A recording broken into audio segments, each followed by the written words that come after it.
Here at BHP, we're winners. And all we want to do with all those profits is look after you. But those bloody union types keep getting in the way. They don't respect your rights.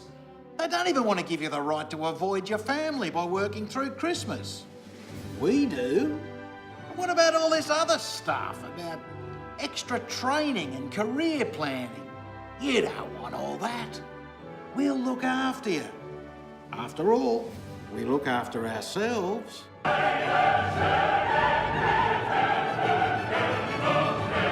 Trust me.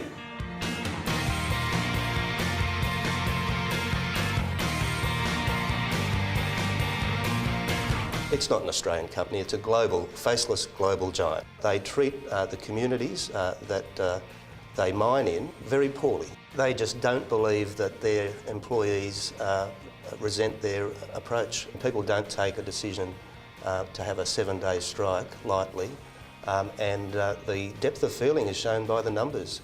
BHP's proposal for an agreement went down by 92% in a company-run secret ballot, and the decision to go on strike was supported by 2,500 people to 2.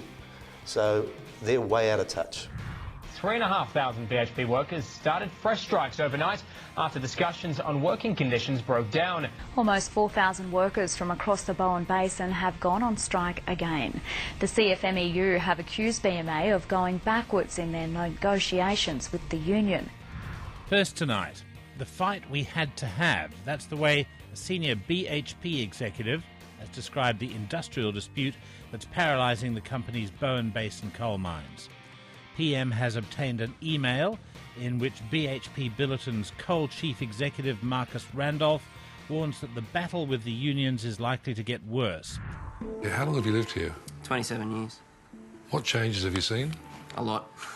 You know, it went from being a real tight-knit community and family-friendly place where family-friendly rosters and, you know, everyone got along. There was sports, there was everything here for the kids, and now it's fractured the town. What's happening in Moranbah is at odds with the way BHP Billiton Chief Executive Marius Kloppers sees the role of his company.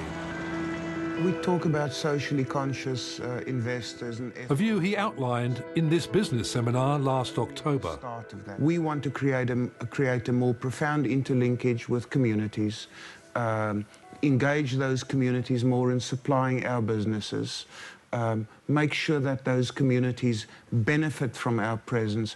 Being transparent about this is our minimum standard, and we need affirmation by our communities that what we're doing is the right thing. We need affirmation. Marius Kloppers is having a tough time selling that community line in Moranbah. Being a BHP family used to mean you were looked after. This was a great town to live in. Now the company have more, but care less. Now they want my husband to work longer hours and more shifts, and they even expect him to work over Christmas. It's just not fair. Striking BHP miners and their wives have taken their fight to the mining giant's Melbourne headquarters, seeking a meeting with the company's chief executive. Central Queensland coal miners and their families have stormed BHP's Melbourne headquarters in a bid to be heard. Denise Robertson and members of her BHP Mining Families group tried several times to discuss the need for family-friendly housing with Kloppers.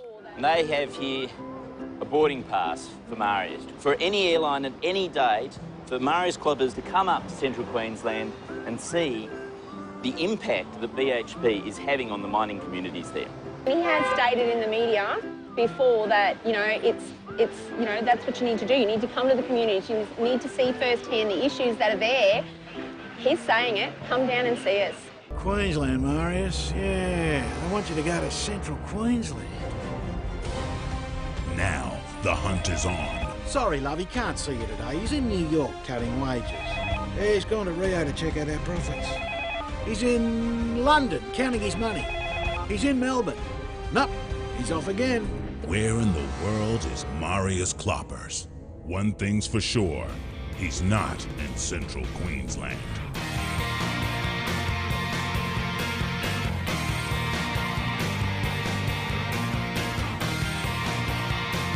This week, miners in Queensland's Bowen Basin will begin voting on a new enterprise agreement What are the key elements of this new agreement that you are most concerned about? The ability of the company to have safety people or statutory people, OCs and EOZ controllers on staff when they've never have been in the past. They've always been union jobs. An angry Stephen Smythe from the coal mining union, the CFMEU, today accused BHP of jeopardising worker safety, insisting in its negotiations that the new enterprise agreement include 15-hour shifts. I think it's a disgrace, and I think, we have enough issues with fatigue both in the mines and on the road. This would lead to people's lives being put at risk, and it's just outrageous. My name is Joanne Ufer. I lost my son Joshua in the recent Pike River mine disaster. It's been absolutely devastating for our family and friends. I have been deeply shocked by the evidence of negligence by management at the mine, and I never want any other family to have to go through what we have. Mine safety is a matter of life and death. It is just too important to be handed over just to management. Making news this morning, mining union officials deny industrial action is the reason for a coal mine closure in central Queensland. BHP says it's going to close its Norwich Park coal mine near Dysart. It's not just bad for the workers, but what about for the town of Dysart, which basically exists to support the mine? It will have a devastating effect on Dysart and those residents who will be left there for a whole range of reasons. Those mining communities have been suffering over the last number of years as mining companies like BHP have moved away from residential-based employment to commute-based employment. If potentially you take 400 families or workers and their families out of that community, it will go from a relatively thriving community to a community absolutely devastated. Well, obviously we feel for the workers and the community, and hopefully your members can find some work from here. Thanks very much, Andrew. Thanks very much. But what's made the unions even angrier is a persistent rumour that the Norwich Park mine, which ceased production, is now about to reopen with contract labour, after its existing unionised workforce has been told to move on and have either been redeployed or made redundant. These are mines that I worked in as a young man, the towns that I lived in as a young man, and the people who are working in those mines, living in those towns, are not going to accept the position which is being attempted to be imposed upon them by BHP.